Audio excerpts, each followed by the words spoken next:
Mañana nos divorciamos y celebramos con una fiesta como si hubiéramos ganado el gordo de la lotería de Navidad. Esa noche, él murió en la cama de su amante y solo yo conozco la verdad. La cena de nuestro tercer aniversario de bodas se enfría sobre la mesa de roble macizo.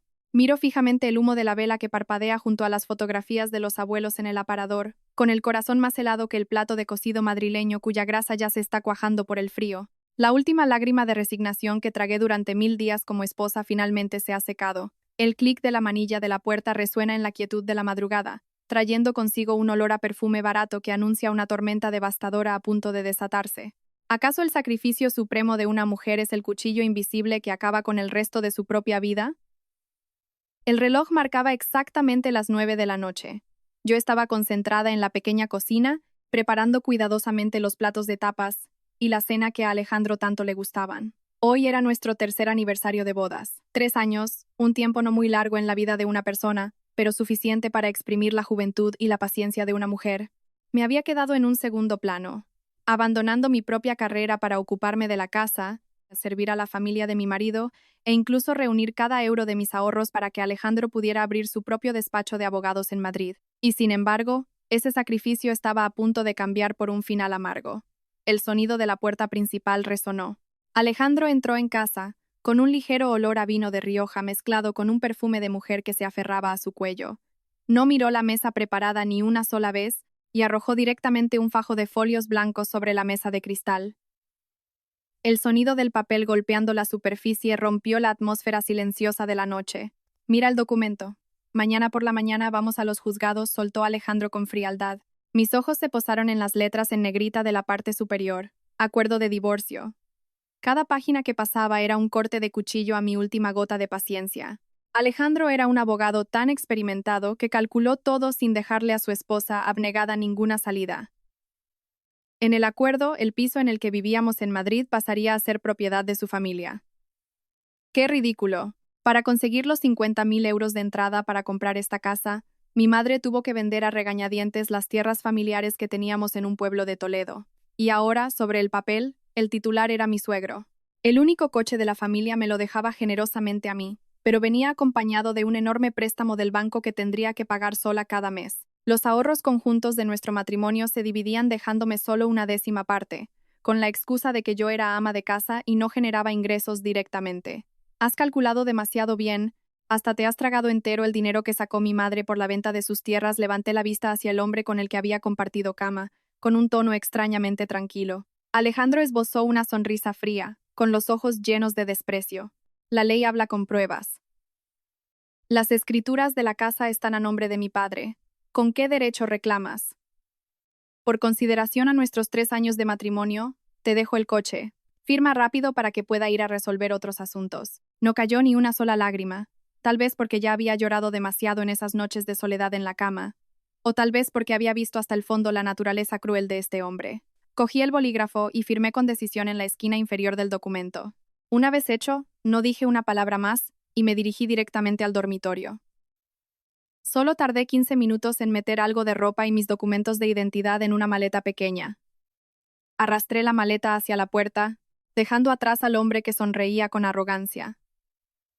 La noche de Madrid estaba inmersa en la luz amarilla de las farolas. Cogí un taxi directo a la casa de Marta, mi única mejor amiga, siempre dispuesta a abrirme la puerta en cualquier momento. Nada más subir al coche, el teléfono vibró en mi bolso. Un mensaje de un número desconocido, pero sabía de sobra quién era. Valeria, la joven y hermosa amante por la que Alejandro estaba locamente obsesionado. Gracias por ceder tu lugar. A partir de mañana Alejandro y yo empezaremos una nueva vida. Que disfrutes irte con las manos vacías. Miré el provocador mensaje en la pantalla, y una sonrisa gélida se dibujó en mis labios. Bloqueé el número y luego borré todos los contactos y fotos relacionadas con el traidor. Este matrimonio estaba muerto, y no necesitaba guardar ninguna ceniza para molestarte más. Esa noche, acostada en el suave colchón del piso de Marta, tuve el sueño más tranquilo de los últimos 3 años. ¿Se acabaron los sobresaltos esperando a que mi marido llegara a casa? Se acabó la angustia por las miradas críticas de mis suegros. Por primera vez pude respirar hondo y sumergirme en un sueño sin estar obsesionada con el olor a perfume ajeno en la camisa de Alejandro. A las 7 en punto de la mañana, cuando la luz del sol apenas se colaba por las rendijas de las persianas, mi teléfono empezó a sonar incesantemente. En la pantalla parpadeaba un número fijo desconocido. Me desperecé, me senté y descolgué. Hola, diga. Desde el otro lado de la línea sonó la voz grave y sumamente seria de un hombre. Buenos días. ¿Hablo con doña Lucía, esposa legal de don Alejandro Ruiz? Sí, soy yo. ¿Con quién hablo? Respondí, mientras el presentimiento de que algo malo había pasado empezaba a infiltrarse. Soy inspector de la Policía Nacional de la Comisaría del Distrito. Lamento comunicarle una mala noticia. Don Alejandro ha fallecido en un hotel de la zona esta madrugada. Le rogamos que traiga su DNI y se persone inmediatamente en la comisaría para prestar declaración y reconocer el cadáver. La noticia fue como un rayo, pero extrañamente no sentí vértigo ni dolor. Mis manos, que sostenían el teléfono, seguían firmes, sin temblar en absoluto. Pregunté con calma, con una voz tan plana como un lago en otoño. ¿Cuál ha sido la causa de la muerte, inspector? La conclusión preliminar del médico forense es un infarto agudo de miocardio. La víctima había consumido una gran cantidad de alcohol y medicamentos estimulantes para la disfunción eréctil antes de mantener relaciones sexuales, lo que provocó un estado de sobreexcitación y un colapso en el acto. En el momento de los hechos, la víctima se encontraba con una mujer llamada Valeria. Actualmente se encuentra detenida en dependencias policiales para tomarle declaración. Le rogamos que acuda de inmediato para colaborar en la resolución del caso. De acuerdo, estaré allí en media hora. Colgué y dejé el teléfono suavemente sobre la mesa. Marta salió de la cocina con 2 tazas de leche caliente con cacao. Al verme sentada y pensativa en la cama, se acercó a preguntar, ¿qué pasa que tienes esa cara tan seria? ¿Ese imbécil te ha vuelto a hacer una jugada? Alejandro ha muerto, le solté a Marta de golpe. Marta se sobresaltó y casi tira las tazas al suelo. ¿Qué? ¿Lo dices en broma o en serio? La policía acaba de llamar para informar de que Alejandro murió de un infarto esta madrugada en un hotel. Bebió y tomó demasiados estimulantes al acostarse con esa tal Valeria. Le relaté el contenido de la llamada de forma fluida y clara, como si estuviera contando la historia de un completo desconocido. El destino sabe cómo burlarse de las personas. Anoche, ese hombre me arrojó a la cara con arrogancia los papeles del divorcio, repudiando cruelmente a la mujer que estuvo con él desde la nada para correr a los brazos de su amante. Pensaba complacido que me había arrebatado todos mis bienes y me había llevado al límite. Y sin embargo, esta mañana, el día en que debíamos ir a los juzgados para poner fin a todo vínculo legal, la muerte llamó a su puerta. La muerte de Alejandro no fue pacífica, ni digna de lástima, sino una muerte llena de humillación y vergüenza. Fui al baño y me lavé la cara con agua fría. Al mirar mi reflejo en el gran espejo, vi a una mujer joven, pero con unos ojos endurecidos por las tormentas familiares. No había tiempo para debilidades en ese momento. Me recogí el pelo y elegí un traje sastre oscuro y elegante. Mi viaje para reclamar justicia no había terminado. Solo acababa de pasar a una fase mucho más dramática y cruel. Cogí mi bolso, salí por la puerta y me dirigí directamente a la comisaría de la Policía Nacional. Al entrar en el edificio, un ambiente frío y severo me rodeó. Me reuní directamente con el inspector encargado del caso. Me mostró el teléfono de Alejandro. Era una prueba material importante recuperada en la escena del crimen anoche. La pantalla seguía encendida, mostrando los mensajes que no le había dado tiempo a borrar. Al leer cada palabra, me di cuenta de lo maliciosa que puede ser la naturaleza humana. Alejandro me llamaba paleta de pueblo, tonta que solo servía para estar en la cocina. Pero lo más aterrador era la respuesta de su amante. Ella le exigía de forma mimosa a Alejandro que limpiara rápidamente el obstáculo que yo representaba. Valeria incluso había trazado un plan para meter a mis suegros en una residencia de ancianos justo después de casarse, para poder apropiarse de la casa con total impunidad. Él le seguía la corriente, elogiando su inteligencia y diciéndole que esperara tranquila. Qué amargura para esos 2 ancianos que pasaron toda su vida mimando y consintiendo a su hijo, solo para ser utilizados como un regalo para complacer a su amante. Justo en ese momento, la puerta de la sala de interrogatorios se abrió de golpe. Valeria fue escoltada por 2 agentes de policía por el pasillo, ya sin el aura arrogante y deslumbrante de la foto con la que me desafió anoche. Frente a mí, ahora, había una mujer con el pelo revuelto, el maquillaje corrido por las lágrimas y la ropa desarreglada, apestando a alcohol. Al verme, Valeria actuó como alguien que se ahoga y se aferra a un clavo ardiendo. Se abalanzó sobre mis manos, llorando desesperadamente. Lucía, testifica por mí, yo no maté a Alejandro. Te juro que no hice nada, por favor, ayúdame. Me solté fríamente. Saqué un pañuelo de papel del bolso y me limpié la piel que ella acababa de tocar. Mi mirada, afilada como un cuchillo, se clavó directamente en la persona que había destruido mi familia. Cálmate. La investigación policial determinará claramente que la causa de su muerte fue un fallo cardíaco debido al estilo de vida desenfrenado de ustedes dos. Yo no tengo ningún poder para testificar aquí, pero tengo una duda que necesito que me resuelvas. ¿Dónde están los ahorros de mi marido? Valeria se sobresaltó, esquivó la mirada y su rostro palideció. Se apresuró a negar con la cabeza de forma temeraria. No lo sé. No sé de qué dinero hablas. Me volví hacia el inspector y asentí con decisión. Solicito a la policía que revise minuciosamente las cuentas bancarias de mi marido. Soy su esposa legal. Conozco el saldo y las transacciones habituales. Esta mañana revisé el sistema automático del banco y descubrí algo sumamente inusual. El inspector abrió inmediatamente el sistema informático para cruzar los datos. El resultado apareció claramente en la pantalla. En los 20 minutos anteriores a la llamada a la ambulancia desde el hotel, se había ejecutado con éxito una orden de transferencia desde el teléfono de Alejandro por valor de 150.000 euros a una cuenta fantasma. La única persona presente en la escena en ese momento, la única que conocía la contraseña del teléfono de Alejandro, no era otra que Valeria. Había aprovechado el momento en que su amante sufría el infarto, retorciéndose de dolor, para robar el dinero en lugar de llamar inmediatamente a emergencias. Con la verdad al descubierto, la frágil esperanza de Valeria se derrumbó por completo. El agente de policía le informó con voz severa que quedaba oficialmente detenida por un delito de hurto y por omisión del deber de socorro. Los gritos desesperados de la mujer resonaron lúgubremente a lo largo del frío pasillo. Yo me quedé con los brazos cruzados, observando con calma cómo se la llevaban. A cada cerdo le llega su San Martín. Quien siembra el mal, cosecha tempestades. Justo cuando terminaba de firmar la recepción de los efectos personales de Alejandro en el mostrador de guardia, un grito desgarrador se elevó desde el patio exterior de la comisaría. Mis suegros entraron corriendo, sin aliento. La madre de Alejandro tenía el pelo desaliñado y los ojos inyectados en sangre, mientras corría dándose golpes en el pecho. Mi suegro iba detrás, con el rostro pálido y envejecido, tambaleándose como si fuera a desplomarse. Habían recibido la notificación de las autoridades unas horas más tarde que yo. En cuanto me vio en la puerta de la sala de espera, mi suegra se lanzó como una flecha. Me apuntó con su dedo huesudo a la cara, escupiendo incesantemente palabras venenosas. ¿Qué clase de esposa eres? Tu marido muere tirado por ahí y tú ni te enteras. Eres una gafe, una maldición para esta casa.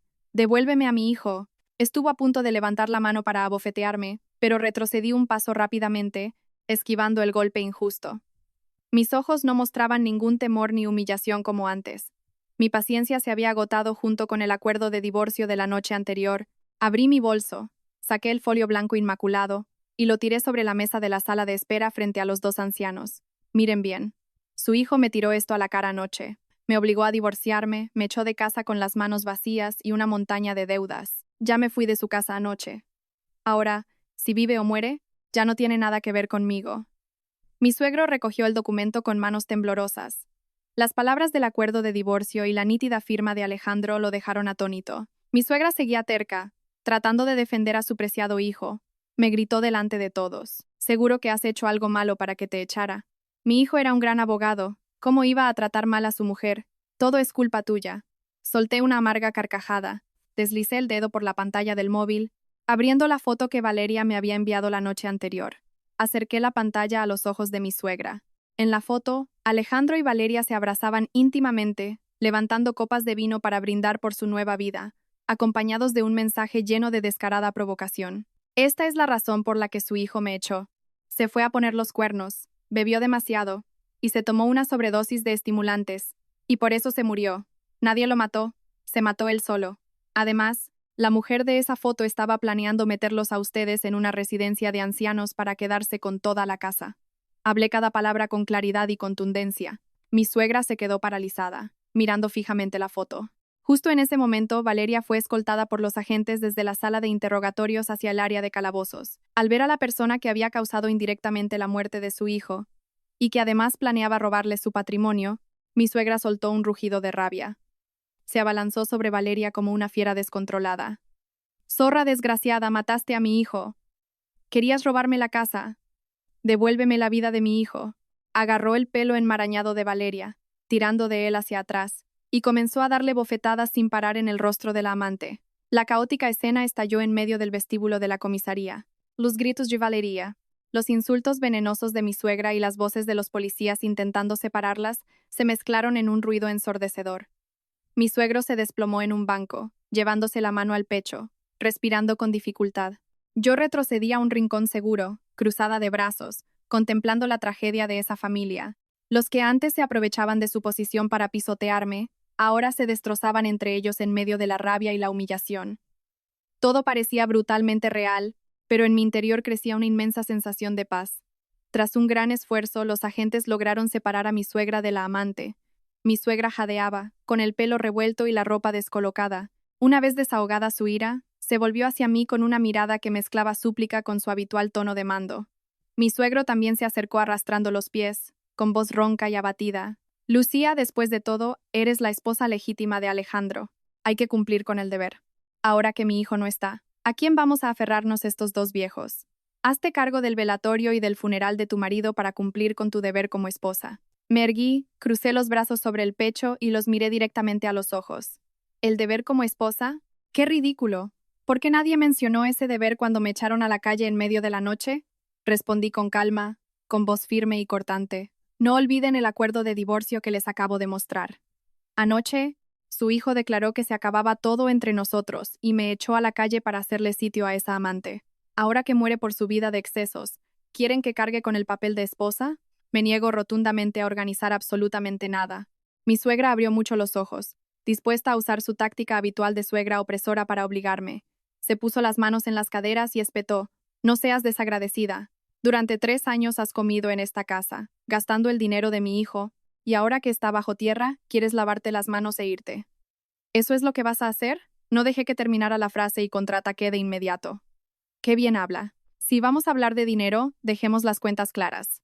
El piso en el que viven ahora en Madrid, los 50.000 euros de la entrada, los pagó mi madre vendiendo con todo el dolor de su corazón las tierras de herencia que teníamos en Toledo para ayudarnos a empezar, y ustedes me obligaron a poner las escrituras a nombre de mi suegro. Ahora exijo que me devuelvan esos 50.000 euros de sudor y lágrimas. Si no, los llevaré a los tribunales para reclamar lo que es justo. Al oír hablar de dinero, a mi suegra se le iluminaron los ojos, y empezó a negarlo todo en medio de la comisaría. Hablas por hablar. Las escrituras están a nombre de mi marido, así que es propiedad de nuestra familia. ¿Qué pruebas tienes para reclamar esos 50.000 euros? No hay juicios que valgan. En esta casa no hay dinero. Esbocé una sonrisa fría. La codicia ciega a las personas. Di un paso adelante y bajé la voz, pero cada palabra que pronunciaba pesaba una tonelada. ¿Cree que he vivido con Alejandro 3 años sin saber cómo trabajaba? Alejandro era abogado especializado en resolver disputas de tierras. ¿Sabe cuántos trucos sucios usaba para sobornar, falsificar documentos y aceptar dinero negro de sus clientes? Tengo copias de todos esos pagos ilegales en un USB. Si no le devuelven los 50.000 euros a mi madre, entregaré todas las pruebas a la policía y a Hacienda. Cuando eso ocurra, no solo el nombre de su hijo quedará manchado, sino que todos los bienes de ustedes serán bloqueados para ser investigados. Piénsenlo bien. Mi amenaza cayó como un jarro de agua fría sobre los dos ancianos. Mi suegro se quedó blanco como el papel y tiró rápidamente del brazo de su mujer. Mi suegra se quedó sin habla, abriendo y cerrando la boca sin atreverse a pronunciar un solo insulto más. Sabían que decía la verdad. Conocían demasiado bien los turbios negocios de su hijo. Acorralados, la familia de mi marido se quedó en silencio, retrocediendo hacia un rincón con la cabeza gacha, sin atreverse a decir una palabra más para exigirme que me ocupara del funeral. Al salir de la comisaría, el sol de la mañana ya iluminaba todas las calles de Madrid. Caminé a paso ligero hacia una cafetería cercana y pedí un café con leche bien caliente para calmarme tras una mañana llena de sobresaltos. El teléfono de mi bolso vibró de repente. Lo abrí y la pantalla mostró una serie de notificaciones del banco y una llamada perdida de una compañía de seguros. Fruncí el ceño y leí los mensajes con curiosidad. El saldo de las cuentas de ahorro a nombre de Alejandro Ruiz mostraba cifras colosales que me dejaron helada. Tenía 200.000 euros en depósitos a plazo fijo y otros 100.000 euros en fondos de inversión. Este era el dinero que Alejandro había estado escondiendo a mis espaldas durante mucho tiempo. Me escatimaba cada euro para ir al supermercado y me obligó a cargar con el préstamo del coche, pero me había ocultado una fortuna así. Antes de que pudiera asimilarlo, el teléfono volvió a sonar. Era el número de atención al cliente de la compañía aseguradora. Contesté y escuché una voz profesional y amable al otro lado. Buenos días, ¿hablo con doña Lucía? Llamo de la compañía de seguros. Acabamos de recibir la notificación del fallecimiento de su marido, don Alejandro, por un infarto. Le transmitimos nuestro más sentido pésame a usted y a su familia. La llamo para indicarle los trámites para cobrar la póliza de seguro de vida. Fruncí el ceño y pedí que me lo aclarara. ¿La póliza de seguro de vida? ¿A qué se refiere? La operadora respondió rápidamente. Sí, señora. Don Alejandro contrató un seguro de vida por valor de 500.000 euros hace 3 meses. Según la póliza, la única beneficiaria designada es usted, su esposa legal. Por favor, traiga el certificado de defunción y el libro de familia a nuestra oficina para tramitar el pago. Mi corazón dio un vuelco. 500.000 euros del seguro de vida, junto con los 300.000 euros en efectivo y en inversiones. Un total de 800.000 euros. Una cifra con la que nunca me habría atrevido a soñar en toda mi vida. ¡Qué ironía del destino! Alejandro compró esta póliza hace 3 meses, justo cuando empezó a planear deshacerse de mí para irse con Valeria. Seguramente tenía la intención de cambiar el nombre de la beneficiaria y poner a su amada amante tan pronto como saliéramos de los juzgados hoy. Pero el cielo tiene ojos. El acuerdo de divorcio de anoche no era más que papel mojado sin la sentencia de un juez. Legalmente, yo seguía siendo su esposa legítima y la única heredera forzosa de Alejandro. Él lo había calculado todo, empujándome al abismo para dejarme sin nada, y así poder disfrutar de su dinero con su amante. Pero no pudo calcular que la muerte iría a buscarlo justo en la madrugada antes de ir al juzgado. Alejandro murió dejándolo todo atrás. La enorme fortuna que se había esforzado en acumular, conspirando para arruinar a su mujer, había caído íntegramente en las manos de la mujer que repudió cruelmente la noche anterior. Di un sorbo al café caliente, sintiendo el sabor amargo en la lengua que dejaba un regusto dulce en la garganta. La sensación de injusticia y humillación de los últimos 3 años como nuera parecía haberse desvanecido por completo.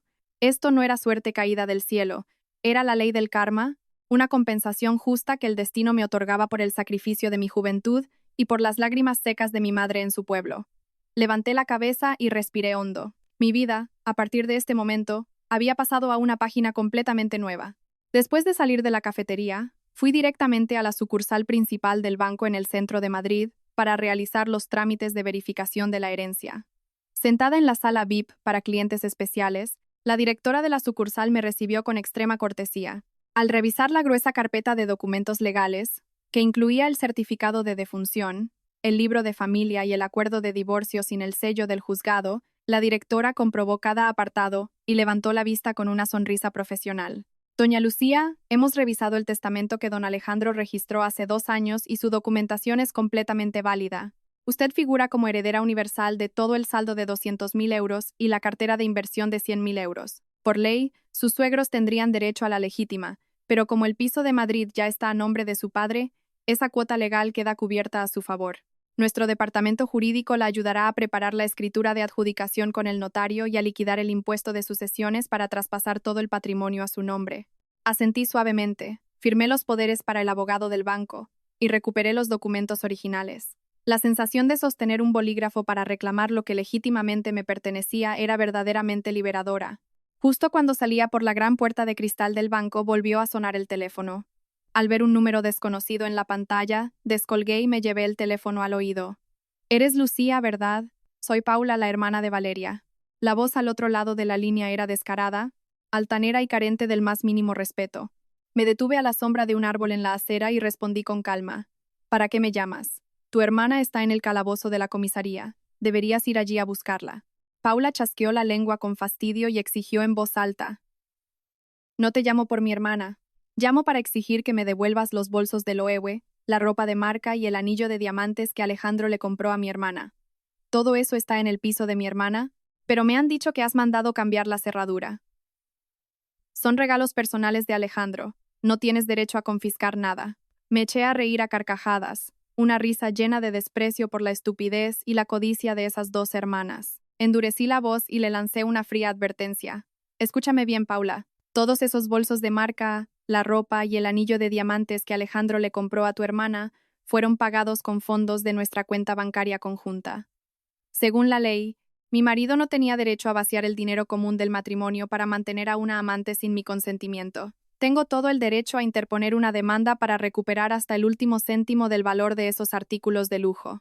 Además, tu hermana se enfrenta a una condena de prisión muy dura por el robo de 150.000 euros mientras su amante agonizaba. ¿Quieres que presente otra demanda por ocultación de bienes gananciales para que las 2 hermanitas vayáis juntas a la cárcel?» Al oír que podía ser demandada e ir a prisión, la agresividad de Paula desapareció al instante. Al otro lado de la línea solo quedó el sonido de una respiración acelerada por el miedo. No le di la oportunidad de justificarse ni de decir nada más, y solté una última frase tajante. No vuelvas a buscarme jamás para pedirme nada. Si te atreves a llamarme de nuevo para molestarme, le pediré a mi abogado que hable con la policía sobre tu papel como cómplice en un delito de receptación de bienes robados. Colgué y bloqueé el número de Paula. El sol del mediodía caía a plomo sobre el asfalto, pero yo me sentía increíblemente fresca. Las personas egoístas y codiciosas finalmente probaban el miedo ante la fuerza de la ley y la determinación de una mujer que se había deshecho de las cadenas de la sumisión. Mi siguiente destino esa tarde fue el despacho de abogados situado en la 15ª planta de un rascacielos en el centro de la ciudad. Este era el despacho que el socio de Alejandro, Fernando, había inaugurado con él hace 3 años. Recordando el día en que se fundó, fui yo quien reunió los 35.000 euros de mis ahorros personales y mi dote para dárselos a Alejandro como capital inicial. Sin embargo, confiando en mi marido, acepté que solo los nombres de Alejandro y Fernando figuraran en el registro mercantil sin pensarlo 2 veces. Durante 3 años, cada vez que iba allí a llevarle la comida a mi marido, Fernando y los empleados me miraban con desprecio, considerándome una mujer de su casa sin educación que vivía a costa del talento de su marido. Crucé la gran puerta de cristal del despacho. Los empleados estaban reunidos en grupos, murmurando sobre la repentina y escandalosa muerte de Alejandro. Al verme entrar con un elegante traje negro, con un aura tranquila e imponente, todos se callaron y se apartaron para dejarme pasar. Fui directamente al despacho del abogado Fernando y abrí la puerta sin previo aviso. Fernando estaba sentado, aturdido frente a su escritorio, con el rostro lleno de preocupación por el futuro del bufete tras la muerte de su socio principal. Al verme, se levantó sorprendido, con una sonrisa algo forzada y falsa. Lucía, ya me he enterado de lo de Alejandro. Es una pérdida terrible. Pero, ¿qué haces aquí ahora? ¿Ya has organizado el entierro? Las mujeres deberíais estar en casa ocupándoos de esas cosas. Fernando usó un tono condescendiente para aconsejarme. Sus ojos seguían mostrando el mismo desprecio de siempre. Me senté tranquilamente en el sofá frente a su escritorio. Dejé mi bolso a un lado y entrelacé las manos con total confianza. Fernando, no he venido hoy aquí a llorar ni a pedirte ayuda con el funeral. He venido en calidad de heredera única y legítima de Alejandro Ruiz para resolver definitivamente la propiedad y las finanzas de este bufete de abogados. Fernando arqueó las cejas y la sonrisa se borró de sus labios. Se recostó en la silla, cruzó los brazos e intentó usar sus conocimientos legales para intimidarme. Lucía, te equivocas. Este despacho está a mi nombre y al de Alejandro. Ahora que él ha muerto, toda la gestión me corresponde a mí.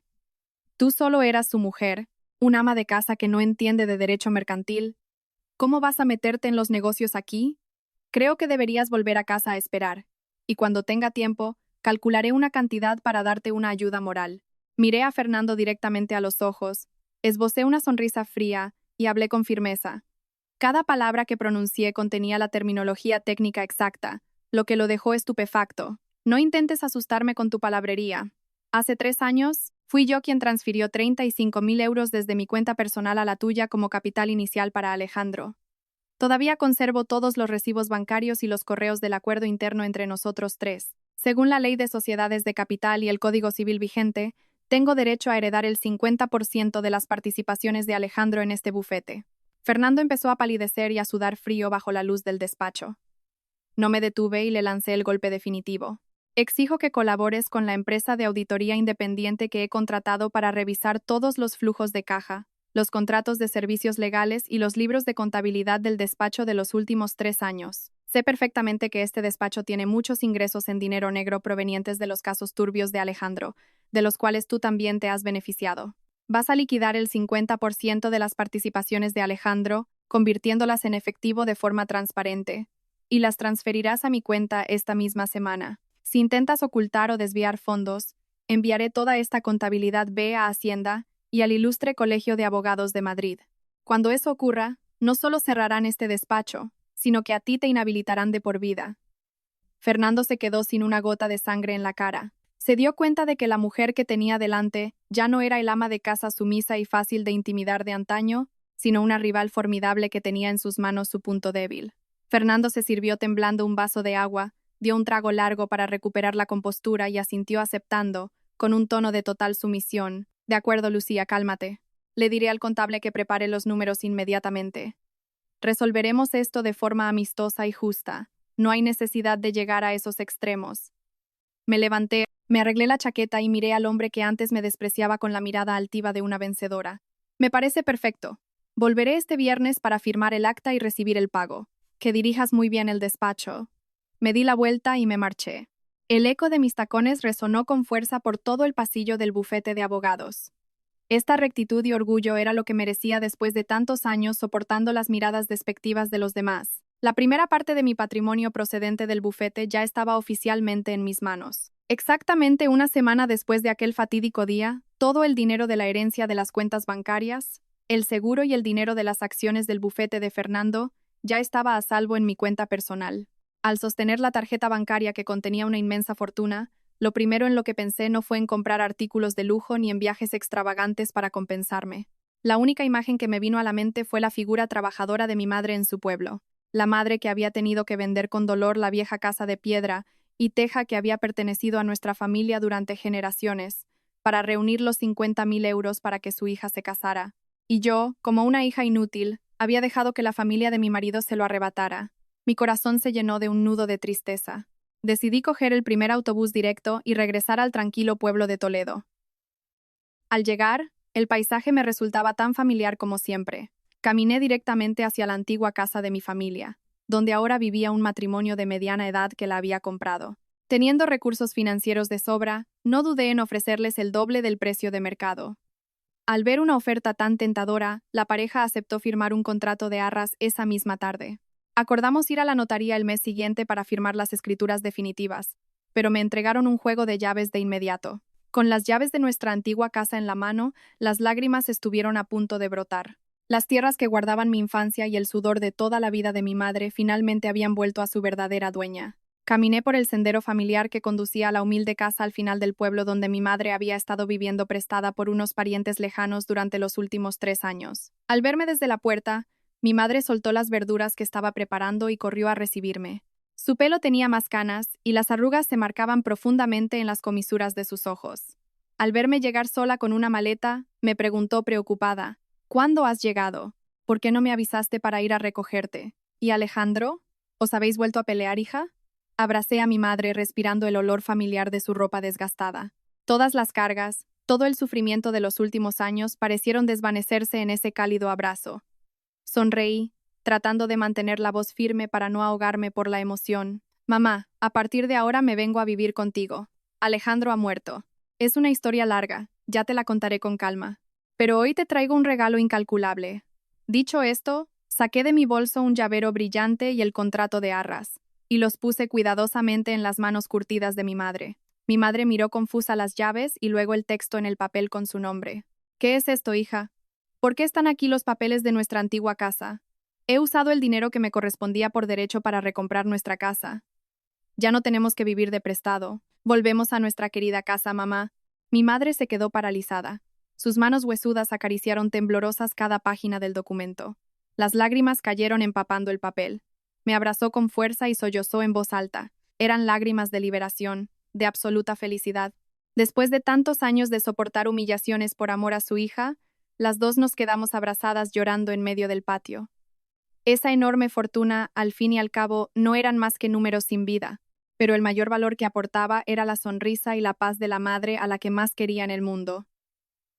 La antigua casa de tejas árabes había vuelto, y un nuevo comienzo lleno de amor nos esperaba a ambas. De regreso en Madrid, tras el emotivo viaje al pueblo, mi corazón se sentía ligero como si me hubiera quitado una piedra de 1000 kilos de encima. Esa noche invité a Marta, la amiga incondicional que siempre había estado a mi lado en mis peores momentos, a cenar en uno de los restaurantes más elegantes del centro para celebrarlo. Bajo la luz cálida de las lámparas, y con una música suave de fondo, alzamos nuestras copas de un buen Ribera del Duero, para brindar por la espectacular liberación de mi vida. Marta me miró con orgullo. Sonrió radiante y dijo con entusiasmo: «Por fin te has librado de ese infierno, Lucía.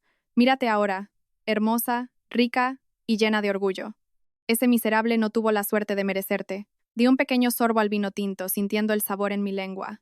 Hablar de Alejandro ya no me producía ninguna oleada de resentimiento ni tristeza. Para mí, ahora, mi matrimonio de 3 años con él fue como un resfriado de invierno. Cuando pasa la enfermedad, el cuerpo queda un poco cansado, pero el sistema inmunológico se vuelve más fuerte y resistente que nunca.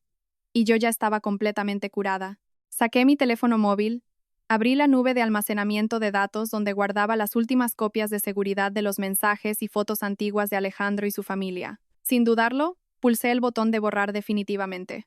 La pantalla mostró el mensaje. Operación completada con éxito.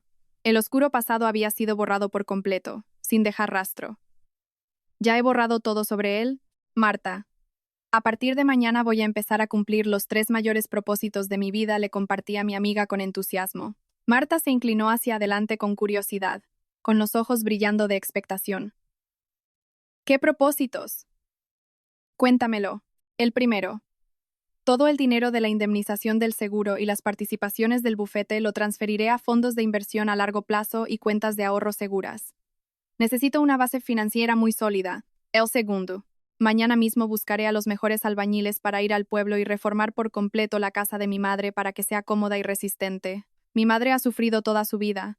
Tengo que dejar que disfrute de su vejez de la forma más próspera posible. Respiré hondo y mis ojos brillaron con la llama de una firme determinación. Y el tercero, y el más importante. Usaré todos los conocimientos legales que he ido aprendiendo por mi cuenta todos estos años y el dinero que tengo ahora para prepararme, aprobar el examen de acceso a la abogacía e inscribirme en el colegio de abogados.